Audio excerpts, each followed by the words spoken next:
mundo, boa noite. Hoje é dia 31 de janeiro de 2013, isso, 2013, e você está vendo a 52ª edição do Ainda Sem Nome, o seu podcast predileto sobre comunicação digital, hoje sem o Caio César, que está enfermo, e a gente deseja melhoras para ele. Diretamente aqui de São Paulo, eu sou o Felipe Menha, e hoje temos comigo o Bruno Milagres, que já tem carteirinha Platinum já do Ainda Sem Nome. E aí, Bruno? Tudo bem, gente? Boa noite, né? Boa noite. E temos o José Carlos, de novo conhecido como o Primo, que está fazendo a estreia aqui no Ainda Sem Nome. E aí, Zé? E aí, boa noite todo mundo. Prazer estar estreando no Ainda Sem Nome. É isso aí. Para você que é neófito do Ainda Sem Nome, você pode fazer como a Joyce, o Eduardo Cancela e muitas outras pessoas, e acessar nosso site. Lá estão todas as edições do podcast, aindasemno.me. Temos também o facebook.com/asnome, youtube.com/ainda sem nome podcast, e google.com/mais ainda sem nome, e agora temos o twitter.com/ASN Podcast. O que é sensacional, a gente tem um podcast sobre comunicação digital e são 4 usernames diferentes em 4 redes. Isso é sensacional. Bom, a gente separou aqui 2 pautinhas. Cadê as pautas? Achei as pautas. São 2 assuntos que um veio esse eu vi no Twitter do Zé Antônio Lima, que participou da edição 48, eu acho, do Ainda Sem Nome, que é o seguinte: a gente vai começar por essa hoje, senhores. O YouTube está tentando, ou está pretendendo fazer um processo de você pagar conteúdo. Conteúdo pago, exatamente, a partir deste ano.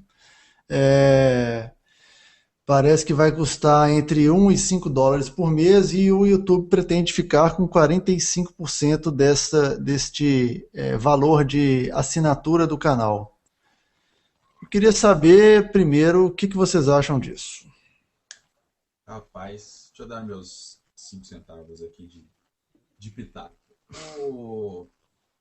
Primeiro, se nós estamos falando de vender conteúdo na internet, que é o lugar onde impera todo o conteúdo, que você tem tudo que você quer, e não necessariamente precisa pagar por isso. Você tem lugares, todas as vezes que você tem, pelo menos que eu enxergo, você tem um modelo de conteúdo, que é um modelo de conteúdo livre, e de repente você, não, beleza, cansei, vou migrar para o modelo de conteúdo pago. Aí é uma transição um pouco complicada. Já os negócios que começam com um modelo de conteúdo, que é um modelo de conteúdo pago, aí, digamos, você não está meio que traindo o teu cliente e mudando a regra do jogo no meio do jogo. Por exemplo, o caso do Netflix, esses serviços de streaming online do Hulu lá nos Estados Unidos. O cara já entrou lá, ele sabe que ele vai pagar pelo conteúdo. Você não está simplesmente acessando o YouTube e de repente agora tem que pagar para ver esse pedaço do conteúdo. Então, eu acho arriscado o movimento do YouTube. Acho que eles têm que se mover em relação à rentabilidade, porque até o negócio do YouTube dentro do Google é um negócio complicado, porque das últimas vezes que eu vi notícias de finanças do Google, o YouTube era um negócio deficitário, apesar deles manterem no ar. Mas ele precisa, é uma empresa, precisa dar dinheiro. Eu não sei se o caminho de virar a chave, de oferecer conteúdo pago é exatamente o caminho. Eu acho que vai depender muito de como que eles vão montar isso, cara. Porque, assim, eu acho que o modelo funciona, visto, por exemplo, o modelo que a Apple usa, de você alugar filme no seu celular, manda para sua Apple TV e assiste.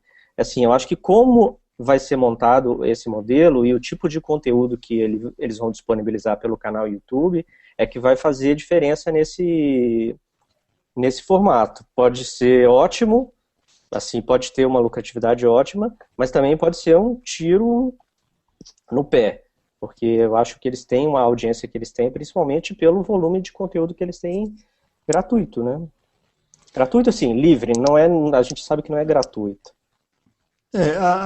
O que eu fico pensando assim, é, não seria um outro formato de ganhar dinheiro? Porque assim, hoje já tem aquele modelo dos anúncios que você vê na página, e eu tenho percebido que eles têm mudado. Antes eram só aquele o anúncio que aparecia com um certo tempo depois do vídeo, agora tem aquele que são 5 segundos.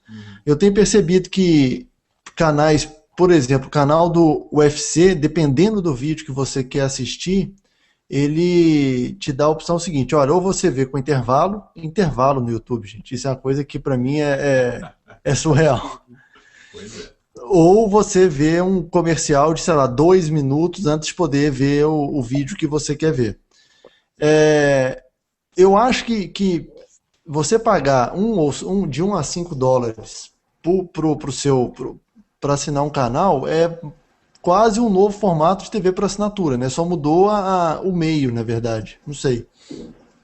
Então, mas eu não sei se eu associaria isso à marca YouTube. Porque quando você pensa em YouTube, você pensa no lugar que você entra e põe lá gatos tomando leitinho e vai aparecer o vídeo que você quer ver e que você não vai precisar ver, não vai precisar pagar nem esperar por ele. Hoje já tem o ponto que todo mundo acha meio intrusivo, que é aquele anúncio antes do vídeo. Você digita lá e tem que esperar um anunciante gritando alguma coisa e fica com o mouse lá em cima do skip para você poder pular o vídeo na hora. Clicando Então, freneticamente ainda, né? exatamente. Então, Mas esse anúncio é que tá pagando você assistir esse conteúdo livre, né? Se for pensar bem.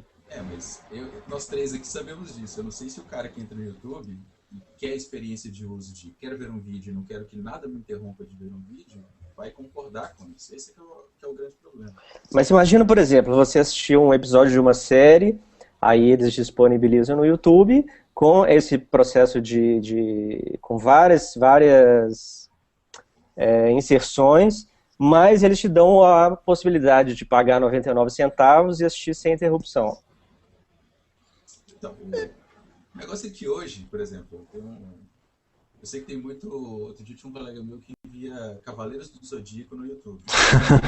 Algum maluco subia todos os episódios e ele assistia na sequência lá e tal. Esses dias eu teve uma notícia de que alguém subiu o Django Livre, já tá, alguém colocou uma cópia pirata no YouTube. Então vai dar um trabalhinho pro Google fazer exatamente isso.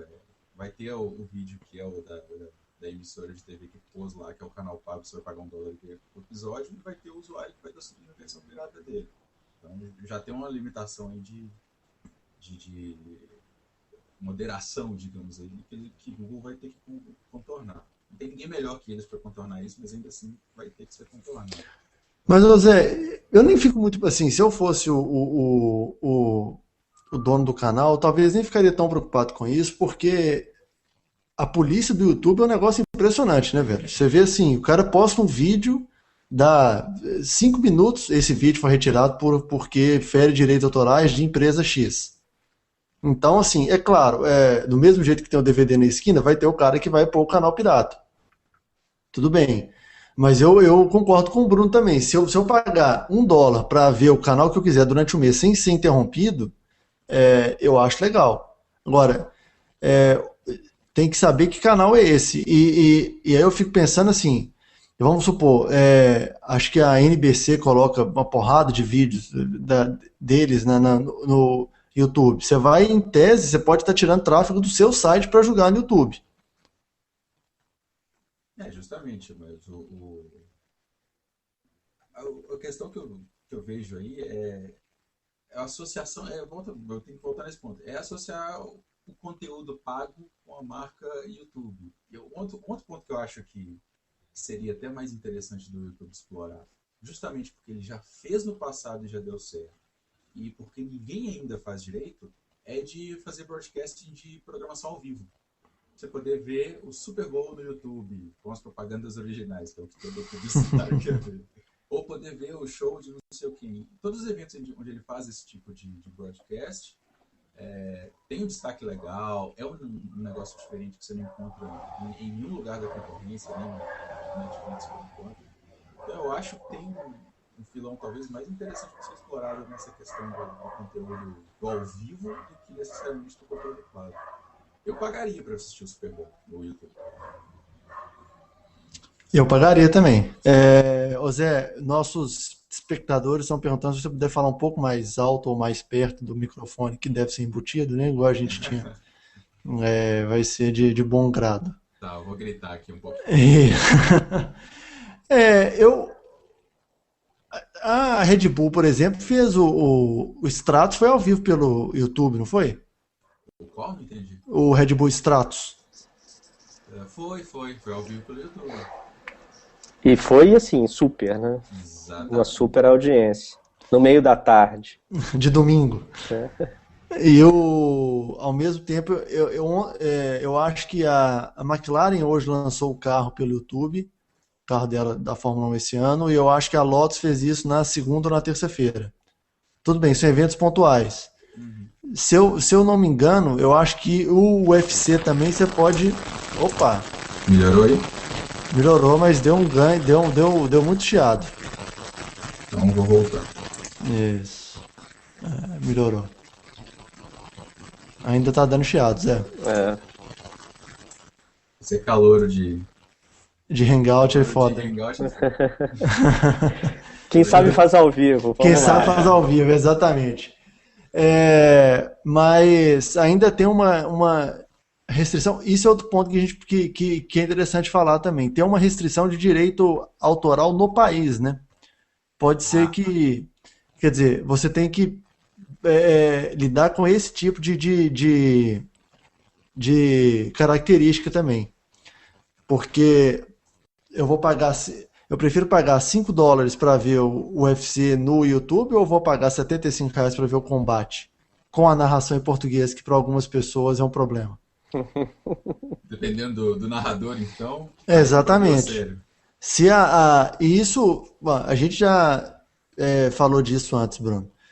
Se você pudesse assinar e ver o Campeonato Brasileiro ou a Fórmula 1 num canal que não fosse, por exemplo, a Globo, você ia achar muito mais legal. Se isso fosse no YouTube, então ia ser incrível, né? Se tivesse, digamos que você tivesse pelo menos a possibilidade de não ter a narração, Já ou seria escolher lindo. uma outra narração, já seria lindo, já seria uma transmissão super. Foi o que aconteceu. O Comitê Olímpico colocou todos os eventos de Londres 2012 no YouTube. Você podia ver em espanhol, inglês e com áudio ambiente. Ou seja, também outro jeito legal de você explorar.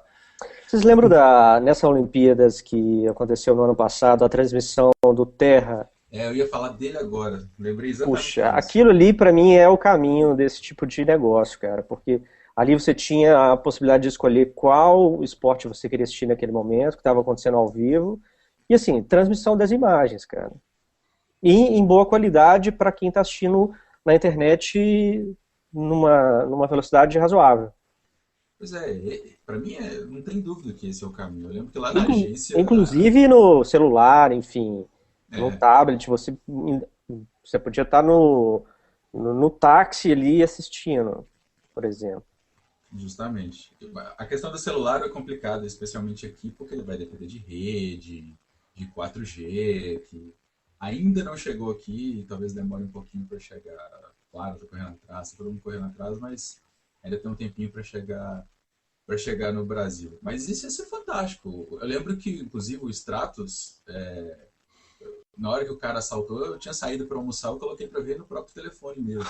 A qualidade ficou horrível, eu fiquei lá com a carinha assim colada no aparelho, mas ainda deu para ver. Isso sim é importante, porque aí você sabe que você está naquele momento que você não pode perder, mas você tem que trabalhar, você vai lá no trem assistindo, sei lá, a final lá do basquete olímpico que o Brasil está ganhando, alguma coisa assim.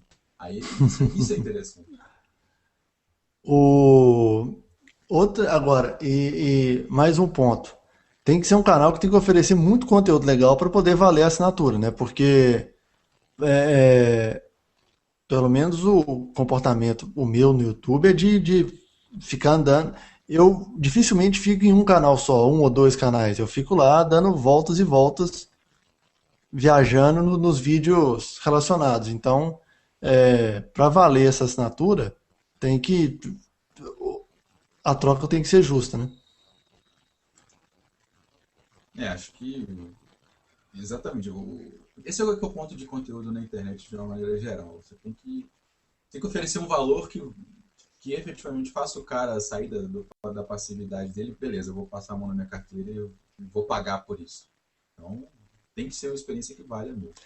O lado bom é que eles têm, os parceiros de conteúdo são muito bons, né? Só ver a retrospectiva que eles fizeram só com os canais mais, com os conteudistas mais legais, tirando o Psy, obviamente, que caiu ali de paraquedas, mas foi a melhor queda de paraquedas, depois do cara do Red Bull Stratos, você vê que o time é de peso. Quer dizer, se eles vão ficar com 45% da receita dessa assinatura, se vingar vai dar um... Não sei se vai sair do déficit, Zé, mas que vai ser bom para eles, vai. Eu acho que é um puto incentivo também para quem produz conteúdo em Ah, sim, vídeo. claro, claro. Puxa, vai ser sensacional. Acho que vai multiplicar esse formato, cara. Você imagina, ok, não vamos falar que Porta dos sempre... fundos e parará. A porta dos fundos, os caras têm, sei lá, mais de 100 mil Nossa, né? assinantes. Se cada um pagar $1, cara, você vai ficar com 50 centavos de dólar, tá bom, não tá ruim. Por outro lado, se todo o conteúdo que tiver na internet, se todo mundo pagar o dólar, a gente não teria, a gente só teria milionário na internet. Exatamente. Seria só o Zuckerberg, seria todo mundo, a gente aqui estaria nadando no dinheiro. Eu queria 1 centavo dos caras que deram mais um na página aqui do Ainda Sem Nome, velho. Eu ia estar muito feliz, entendeu? Só que não é um modelo que a internet não nasceu assim, ela inclusive não nasceu para ser um veículo de negócio, ela nasceu para, tirando o lado militar da origem da internet, ela nasceu para ser comunicação aberta e qualquer um entra e qualquer um dá a sua contribuição. É um negócio muito mais socialista do que capitalista, eu diria. Mas nada, Eu nada concordo. impede de você ter um modelo de um jeito de ganhar dinheiro em cima disso. Em algum lugar o socialismo tinha que vencer, velho. Exato. Oh boy. E eu vou ter que concordar com esse Exatamente. droga. Em algum lugar o socialismo ia vencer. Mas vamos ver como é que vai se desdobrar isso, cara. Segundo a matéria do Telegraph, isso vai encaminhar ao longo do ano e, enfim, a gente vai ficar de olho para saber como que eles vão se dar bem nisso. Agora, será que faz concorrência? Eu estou extrapolando. Concorrência com o Netflix, por exemplo, em algum dia, alguma época? Será que isso pode ser alguma ameaça? Eu acho que já faz, cara. O YouTube eu acho que já faz concorrência para todo mundo que veicula conteúdo em vídeo e que não está na internet, ou até mesmo quem está na internet.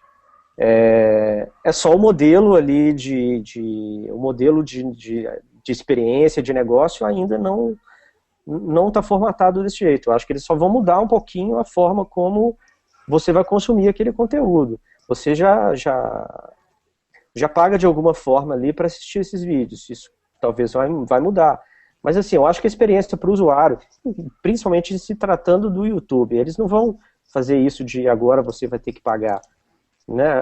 A maior parte dos conteúdos você vai continuar tendo a mesma experiência. Mas eu acho que para alguns tipos de conteúdo eles vão abrir uma outra possibilidade que aí você vai ter essa experiência diferente. Eu sou super a favor, cara. Eu acho que rapidinho eles testam isso e colocam de pé. E vai ter muito conteúdo. Vai. Esse acho que é o principal, que eu acho que está até na raiz da ideia do próprio Google de fazer isso, que é poder pegar todos esses caras que tem a produtorazinha de vídeo, que são os videomakers e que eventualmente nunca vão conseguir colocar uma programação na HBO, mas que, porra, eu vou colocar aqui no YouTube e vou fazer isso render um troquinho para mim. Só que tem que ser fazendo uma analogia até com a App Store, tem que ser o Angry Birds do vídeo, o que faça você querer desembolsar o seu $1 lá para poder assistir. E é mais complicado um cenário de produção de vídeo, Você não tem um quesito artístico aí que é mais difícil de atingir do que você atinge com um aplicativo, por exemplo. Então, achar conteúdo de qualidade para rechear o YouTube de canais de qualidade que efetivamente deem receita, aí é que está o desafio do Google para esse modelo de negócio dar certo. A nota de corte para fazer um negócio bem feito em vídeo é maior, né? Exato. É bem mais difícil. O investimento em produção também é outra coisa, né? Ah, sim. Mas isso barateou, porque, por exemplo, tem o cara com a GoPro, ele faz um vídeo profissional sem muito trabalho. E faz filmagens que eram difíceis de conseguir. Meu chefe comprou uma GoPro, tirou férias no Caribe e tá lá no YouTube os vídeos de mergulho dele. Então, e a câmera, por ser alta definição, ela já faz grande parte do trabalho de embonitar as coisas. Então, nunca foi tão fácil produzir conteúdo em vídeo quanto hoje. Claro que ainda não é barato, porque a GoPro ainda tem lá o seu precinho salgado, mas é mais fácil do que era, sei lá, há 10 anos atrás, com certeza. Ah, sim.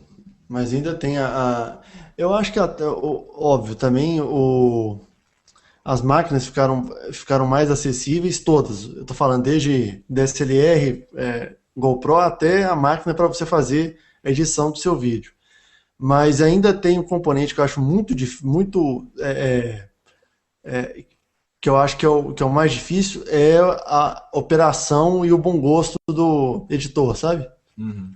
Porque para fazer vídeo, é o exemplo que eu falo assim, vídeo de inauguração de concessionária é o mais fácil que tem. Agora, fazer um negócio nível assim, que você vê, eu que estou nessa onda agora do mercado de casamentos, como consumidor, não como fornecedor, a galera de vídeo de casamento é uma que investe e está fazendo bem feito. Uhum. E você paga por isso. Mas ainda bem que eles não vão fazer um canal. Se bem que isso é até um mercado, velho. Você fazer um canal no YouTube, $1, só com vídeo de festa de casamento, a mulherada vai assinar freneticamente. Tá aí, hein? Ideias no Ainda Sem Nome. Ideias ainda sem nome, trends. Vai ser interessante. Agora, vamos ver também quais serão os segmentos de vídeo que vão se beneficiar com isso. Eu acho que quem gosta, por exemplo, assim, essa galera de comédia talvez vai ganhar uma grana boa.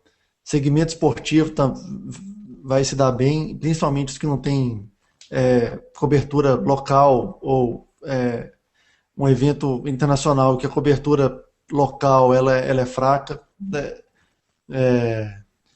Potencial tem, na minha opinião. Não, potencial, a raiz disso aí é aquilo que a gente tinha falado. Vai depender muito do olho de quem colocou o conteúdo ali. Porque uma vez que você começar a gerar um buzz de que putz, só tem conteúdo fantástico nos canais pagos do YouTube e você começar a achar que vale a pena desembolsar esse real a mais, aí eu acho que vale. A grande questão é essa curadoria do conteúdo fantástico que vai aparecer. É aquilo que a gente falou, os Angry Birds do vídeo.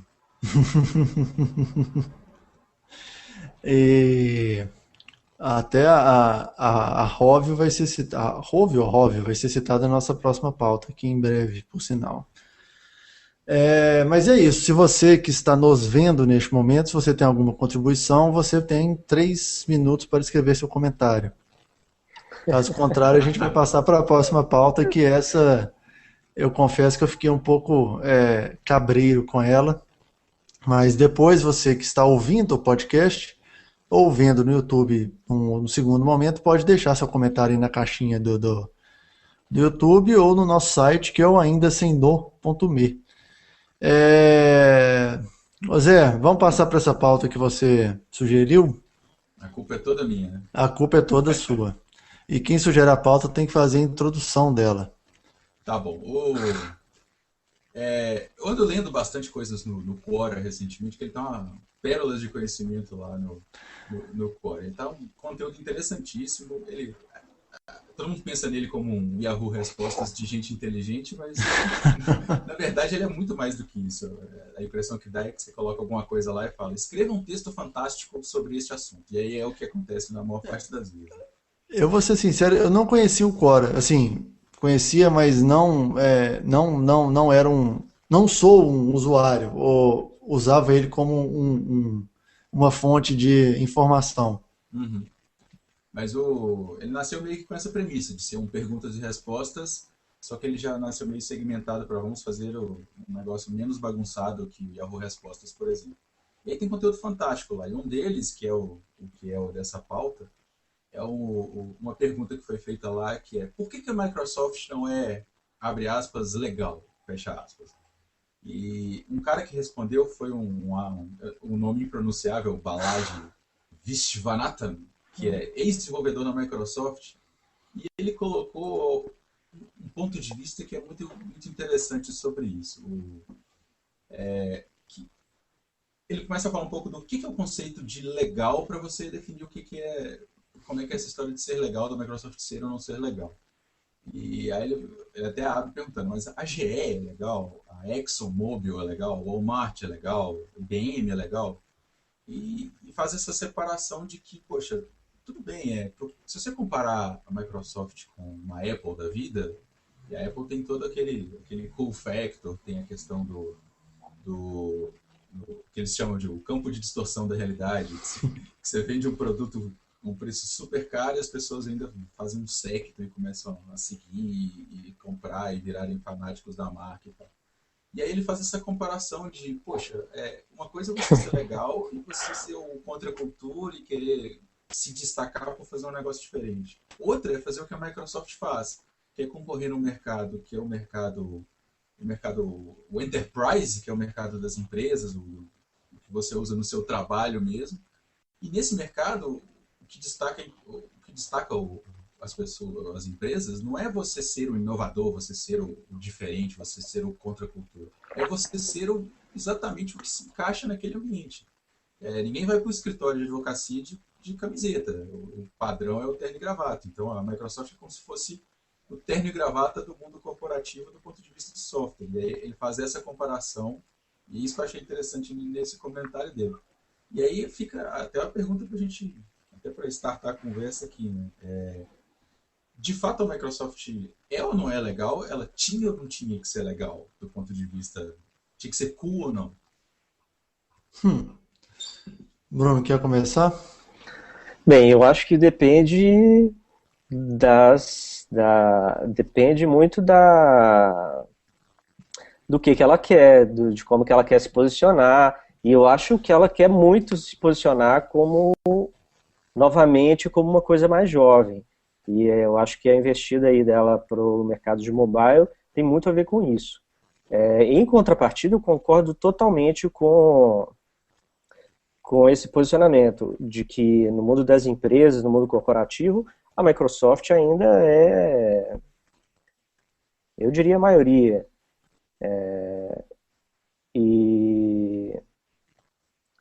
E ela deixou de ser legal, deixou de ser cool, porque ela envelheceu mesmo.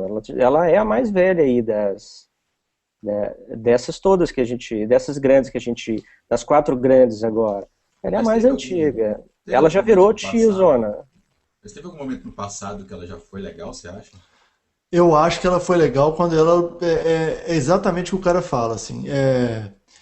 Quando você usava DOS, ela era muito legal.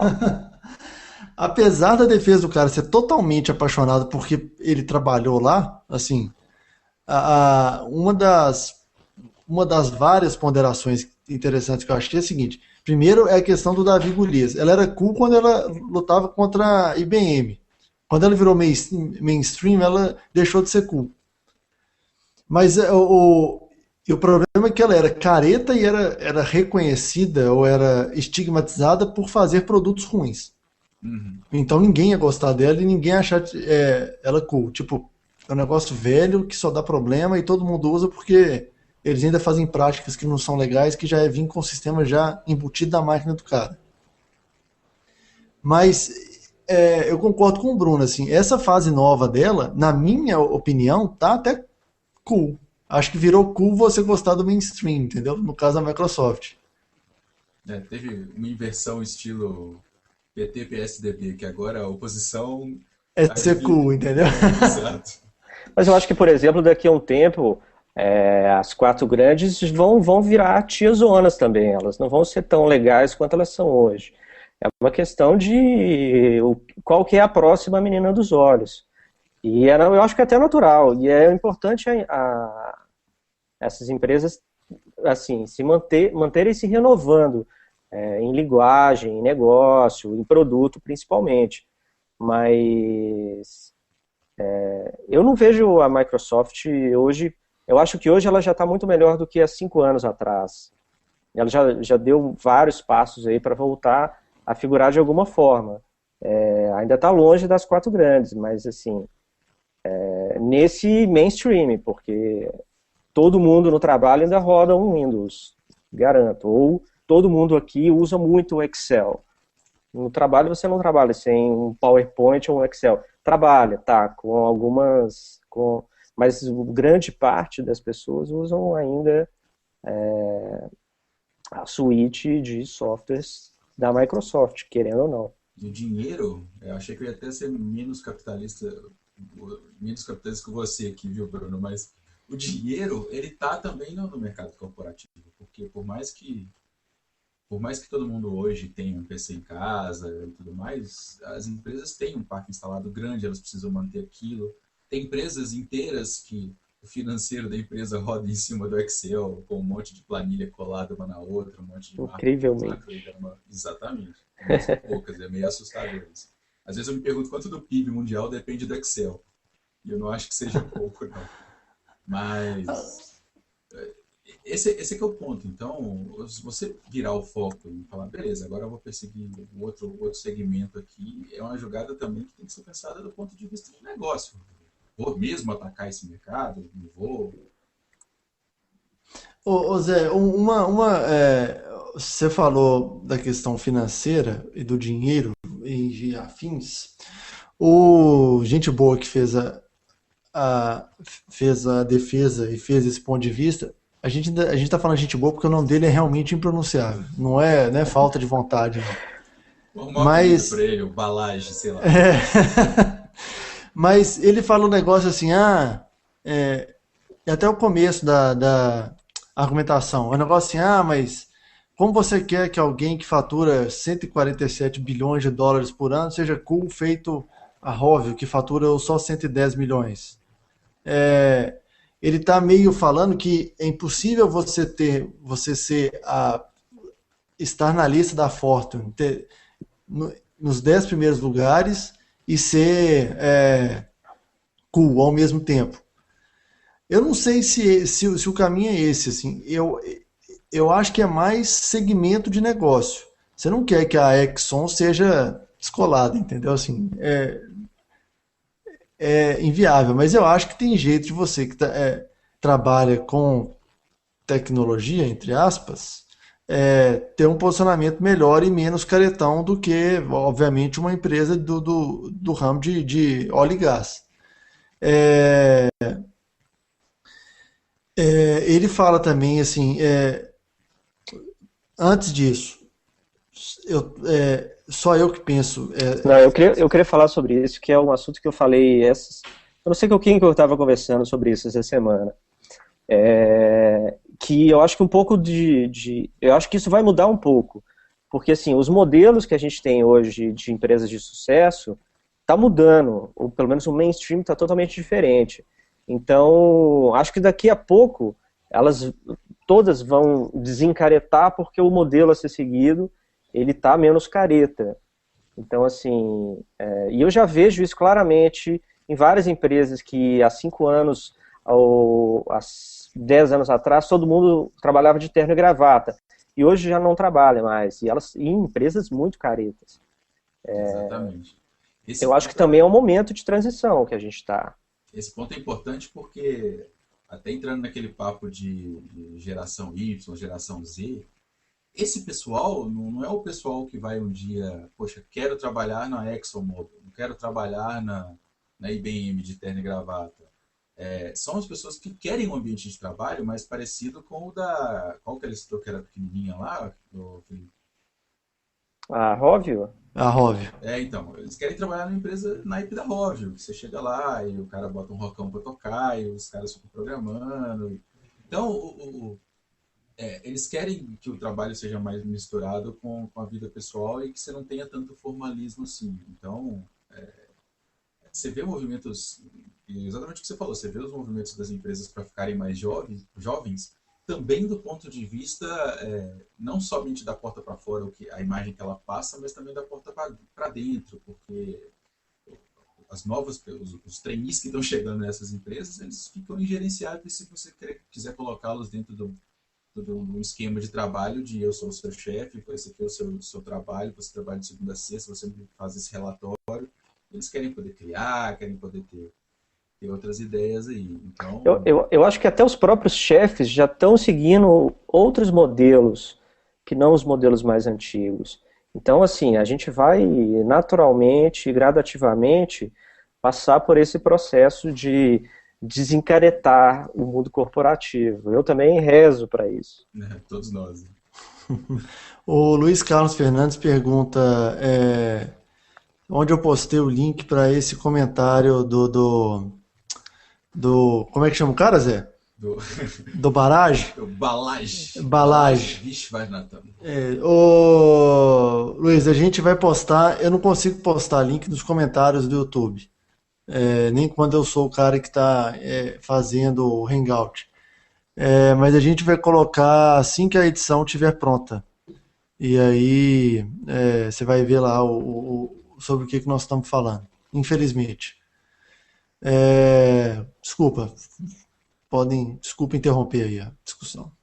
Tá, mas se ele quiser procurar, é só ir no Quora lá e procurar o Why Isn't Microsoft Cool? Então... Isso, Quora.com, faça o login com o Facebook ou com o Google, e aí você procura lá Why Microsoft Isn't Cool. O que é legal é que na pergunta, assim, o cara faz a pergunta e fala assim, vocês escrevem aí, eu acho que o senso geral é isso. O que vocês acham? Aí vem os... Mas fazendo aqui um parêntese para falar do Quora. Quando eu conheci o Quora, ele só tinha perguntas e coisas assim muito nerds. Então se você colocasse uma pergunta lá sobre Star Trek, ia ter um monte de coisa. E agora que está começando a ter outros conteúdos diferentes. Eu acho que o Quora ainda não os trolls ainda não chegaram no Quora. Então ele ainda é legal. Mas assim, esperamos que ele fique assim. Ele tem um esquema de promoção de conteúdo. Essa resposta lá do Balage, ela é votada e as melhores respostas são as mais bem votadas. Então a dele, os trolls vão ficar para baixo nos comentários. Os caras que respondem bem vão ser mais bem votados aí que tá o negócio. É isso aí. A não ser que um troll venha e saia voltando o comentário dele até... Trolls são trolls, cara. Trolls são trolls, não se esqueça. Eu estava olhando depois a lista das 500 maiores empresas que a Fortune faz, que é um dos argumentos do Balage. Aí eu fiquei pensando assim, será que tem alguma dessas empresas que não que é cool? Eu confesso que não olhei o nome por nome das 500, mesmo porque eu tenho muito mais coisa para fazer ao longo do meu dia. Mas será que dá? Assim, eu tinha pensado na Red Bull, mas a Red Bull não faz nem cosquinha, né, que está em número 500, entendeu? A Red Bull faturou 4 bilhões e meio de dólares em 2011. Não, ela teve receita de 4 bilhões e meio. E ela consegue... Tudo bem que é outro negócio, etc. Mas, enfim, ela é o mainstream do segmento de energético, saca? Mas o mercado de energéticos não é o mercado do tamanho do mercado da ExxonMobil. De jeito nenhum. Não, eu tô falando que se a gente sempre pensar na questão Davi contra Golias, você vai começar a achar a Red Bull paia e achar o Burn legal. Se bem que o Burn é da Coca-Cola, vai achar o Everlast legal, sei lá. Você vai achar algum negócio que é mais cool porque não é mainstream ainda. Ó, eu tô rodando aqui a lista e a Apple é a 17ª. E E até aqui é só careta, cara. Careta, careta, careta. Se te passar a lista aqui, vai ser muito engraçado. Vai ter muito banco, vai ter. Eu acho que a Petrobras é a oitava, aí tem o Banco do Brasil, exemplo, né? A Friboi está aí também, das brasileiras. Putz, friboi e cu é um negócio complicado de pensar, né? A gente mata boi. Somos legais. Somos legais. Mas é um comentário, esse comentário do Balage é muito legal, apesar de eu faço essa ressalva. Ele faz uma defesa até apaixonado demais. Tem muito viés em cima do fato de ele ter trabalhado e gostado de trabalhar na Microsoft. Mas tem umas ponderações interessantes. A questão da empresa ser a identidade do dono e que quando o Bill Gates saiu da presidência, ela caiu, a Microsoft deu a caída e é o problema que está acontecendo com a Apple hoje. Aí ele cita também umas coisas sobre doação, filantropia da Microsoft, tem umas coisas envolvidas também nisso que eu não lembro, mas enfim. É que ele fala que a Microsoft é uma das maiores filântropas, sei lá qual que é a palavra, que existem, que faz um volume muito grande de doações e que, até pelo o caráter de caridade, você não fica fazendo alarde que, olha, como somos bonzinhos e estamos doando. Mas que é um ponto para se considerar também. E aí até um viés interessante, porque que até o próprio, já até esqueci o nome do cidadão, que comenta, Balage. o Balage fala no comentário dele, é que a gente precisa... O mundo onde a gente vive, as pessoas às vezes estão mais preocupadas com o filtro lá do Instagram, que deixa suas fotos mais bonitas, do que efetivamente ter estrada e eletricidade e tal. E aí é o ponto que você olha lá no ranking da Fortune, que as empresas que estão lá são empresas que efetivamente fazem o mundo girar. E, tipo, sem o seu Xbox, o mundo continua funcionando, embora levemente mais tedioso. É um ponto que a gente não pode deixar de considerar. Ele compara ele compara os prêmios Nobel com a Lady Gaga, né? Fala que as pessoas são mais preocupadas com a Lady Gaga do que com os caras que ganham. Não, ela tem mais mídia do que todos os prêmios Nobel juntos na vida. Terão algum dia. Mas é uma visão apaixonada do mundo também, né? Que o mundo do jeito que está configurado hoje não é para ter todo mundo acompanhando o Nobel igual acompanha o Oscar ou igual acompanha a Lady Gaga, Mas sabe que eu fico até feliz quando eu vejo um cara que não é brasileiro falar isso, cara, porque a gente fica tão contaminado com o chorume que emana das páginas de comentário dos grandes portais falando deste mesmo problema, que você fala assim, bicho, será que é só eu que penso isso ou o mundo inteiro pensa isso também? É bom saber que é um problema mundial, entendeu? Não é um problema exclusivamente nosso. Isso é verdade. Ainda bem. Ou não, né? Quer dizer, a gente podia reconfigurar o planeta de uma outra forma. Mas aí eu já não sei. Aí a gente vai divergir da discussão tecnológica ou de comunicação para a discussão quase paladina. Esse é o assunto para, sei lá, um podcast que tem um nome talvez diferente. Os paladinos da internet, já pensou, cara? Os paladinos da internet. O podcast filosófico. Agora, para encerrar, há um caminho para a Microsoft. Se o consenso geral é que a Microsoft não é cool, há um caminho para ela voltar a ser? Além dessa fase mobile? Acho que um pouco é isso, é renovar as pessoas, renovar os produtos.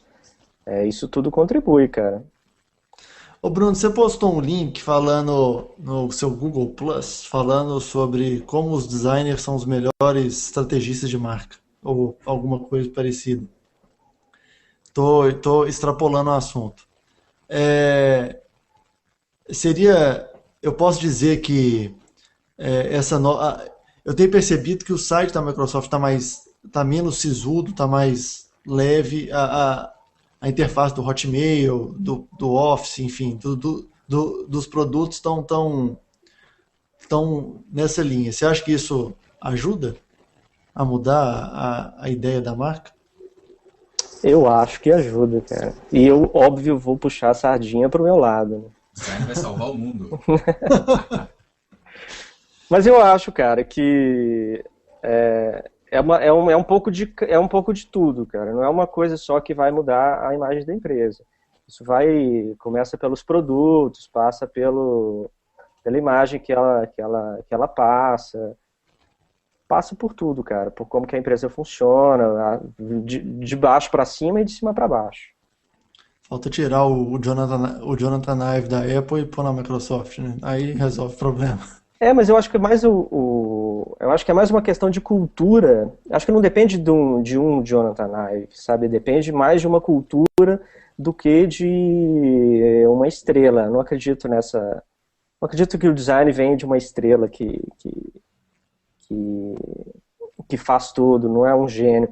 Puxa, é um monte de gente ali fazendo um monte de coisas importantes. Mas essas pessoas fazendo esse tanto de coisa, elas precisam normalmente de um norte, vai. Isso Todas aí. as grandes mudanças que a gente, pelo menos você pensando assim de repente, as grandes mudanças de cultura ou de rumo operacional, elas sempre tem um cara lá na frente que conduz aquilo. O exemplo do Steve Jobs, o exemplo até do próprio Stallman na Microsoft, que tem as polêmicas dele, muita gente questiona a maneira que ele trabalha, mas é um cara que ele não passa despercebido. E, queira ou não, empresas, é um negócio que eu aprendi a duras penas, empresas são feitas de pessoas.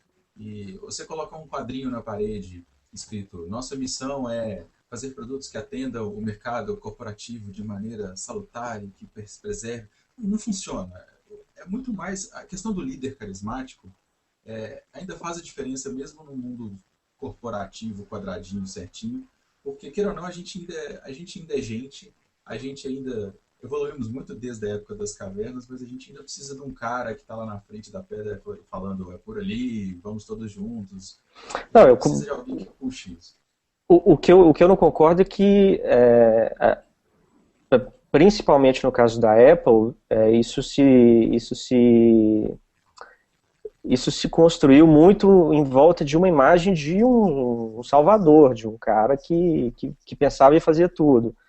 E aí agora você começa a descobrir que tem mais um monte de gente lá dentro que fez um monte de coisas. Eu acho que, por exemplo, no caso do Google, a política deles de pessoas é tão ou mais importante do que quem direciona a empresa agora, sabe? E até que está fazendo um ótimo trabalho. Exatamente.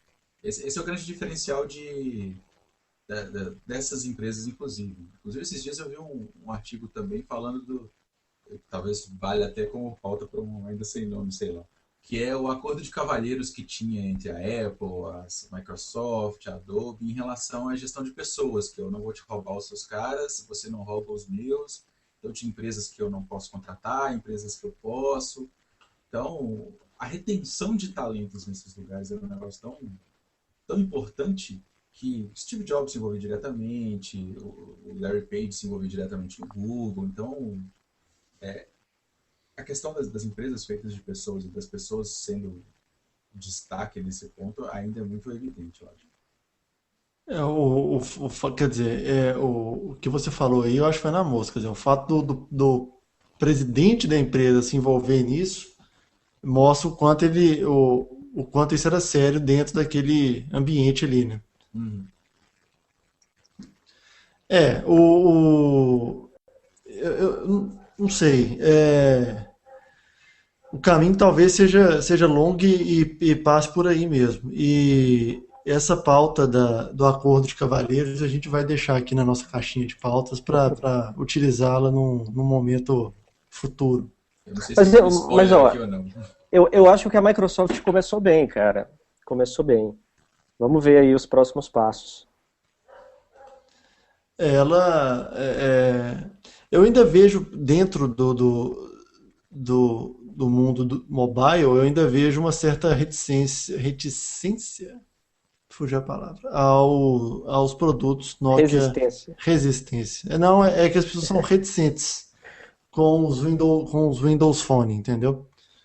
É, não sei, ainda é uma barreira que precisa ser quebrada, é, embora seja só um nicho, né? Porque você ainda, apesar de todo mundo reclamar, você ainda continua usando o Office, continua usando uma outra série de produtos, Outlook, enfim, que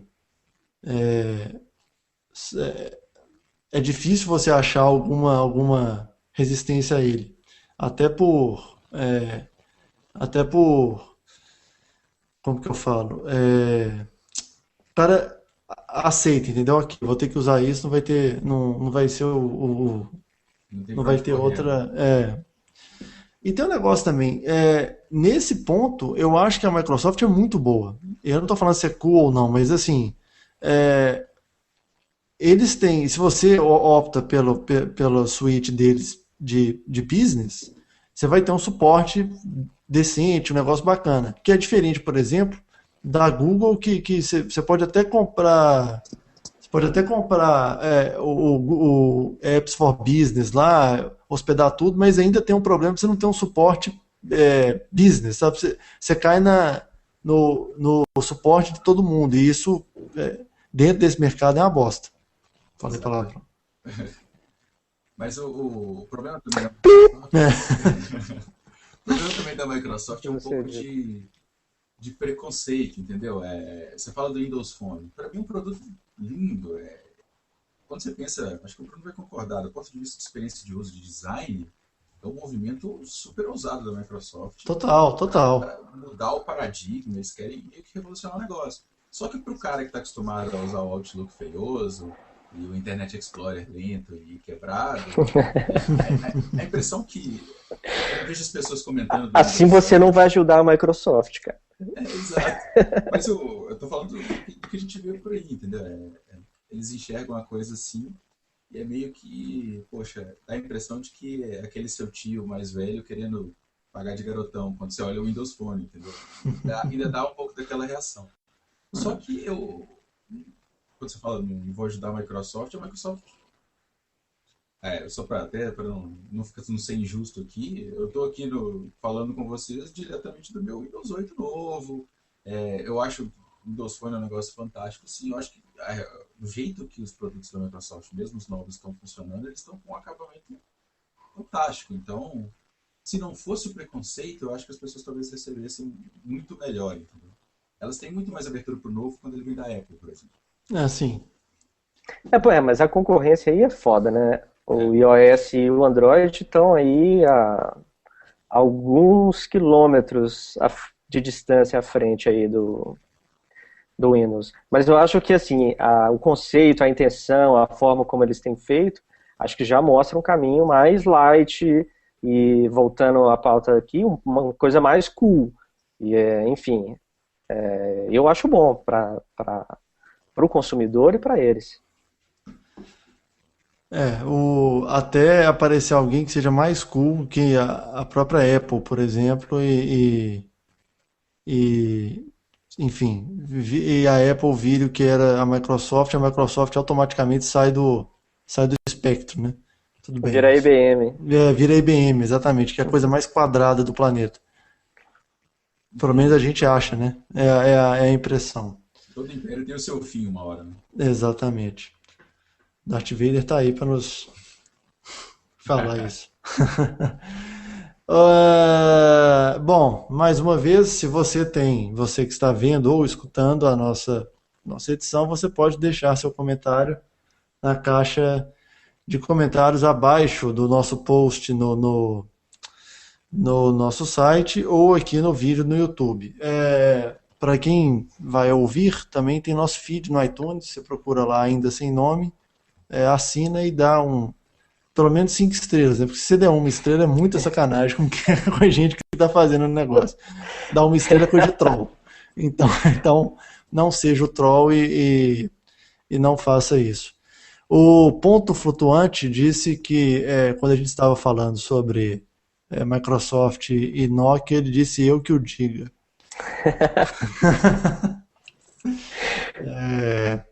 Enfim. E eu teria até mais uma pauta aqui, que acabou de aparecer no meu feed aqui do Facebook, mas infelizmente o tempo acabou. Essa pauta seria especialmente interessante para o Bruno, que é o seguinte, que o Google Tradutor sai do ar por 30 minutos e a tradução do árabe para o português foi a grande afetada. Significa que a massa também conhecida como torcida do Atlético Mineiro, estava a fim de saber o que o Twitter do Algarafa estava falando sobre Atlético Mineiro e Diego Tardelli. Não é só a torcida atleticana que estava acompanhando, não, viu? Dou só essa dica. Mas aí é uma outra pauta para a gente fazer aí mais para frente, que é a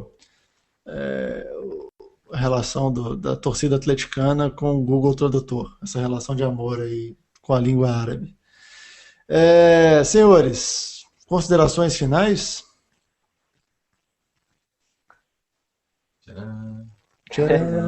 Bem, abraço então para todos. Abraço aí o Primo. E Cabeça, eu acho que a gente se fala no domingo, né? Só se o resultado for favorável. Ô Zé, tem uma prática aqui do Ainda Sem Nome que é o seguinte, cara. Você deixa seu usuário do Twitter, seus meios de comunicação, e você ganha 2 seguidores. Isso é super garantido. Se as pessoas querem falar com você, como elas... Eu ganhei 2. Tá vendo? Eu agradeço de coração o follow aí. Beijo, me followa. Bom, eu sou bastante presente online. Vocês podem me achar no Twitter, no @oprimo. Recentemente, para essas pitacos de tecnologia, também estou postando no tinoco.cc. E tem também o blog pessoal, que o endereço é meio chato, mas se você procurar no Google lá por O Primo, quando não for o Primo Basílio, tem o link para o meu blog. Você tá brigando forte no SEO, né, Zé? Contra os grandes da literatura. É foda. Tem que mandar um abraço também para o primo de verdade, meu primo Luiz Otávio, que também ouve Ainda Sem Nome, ouve ou assiste, sei lá. E até dali que saiu essa história de O Primo. Então, fica um abraço dado para ele. É isso aí. Bruno, muito obrigado. Até a próxima. Relembrando para quem chegou agora, se você quer acompanhar todas as 51 edições do Ainda Sem Nome, você acessa aindasemno.me, o nosso site, tem o youtube.com/, ainda sem nome podcast, google.com/, sinal de adição ainda sem nome, twitter.com/asn podcast e facebook.com/asnome. Eu prometo que eu vou tentar juntar todos os usernames, vou padronizar todos eles. E mensagem final: na semana que vem, 7 de fevereiro, quinta-feira, às 19 horas, eu e o Caio, e convidados, não sei, a gente está pensando ainda, vamos fazer um hangout especial de carnaval. Uma ação que o Google Plus, a gente entrou nessa onda aí do Google Plus, desse especial de carnaval, e às 19 horas nós vamos falar sobre comunicação online e carnaval. Um tema sensacional que a gente vai descobrir o que nós vamos fazer ainda. Mas se você estiver ligado, se você ainda não se preparou ou estiver se preparando para entrar como alcoólico nos 5 dias seguintes, você pode ter a sua chance de participar com a gente do Ainda Sem Nome. É isso aí, essa foi a edição 52 do Ainda Sem Nome, torcendo para a melhora do Caio, que ele encontre o seu prumo e seu centro de gravidade novamente. Eu sou o Felipe Minho, Cabeça, um abraço e até mais. Valeu!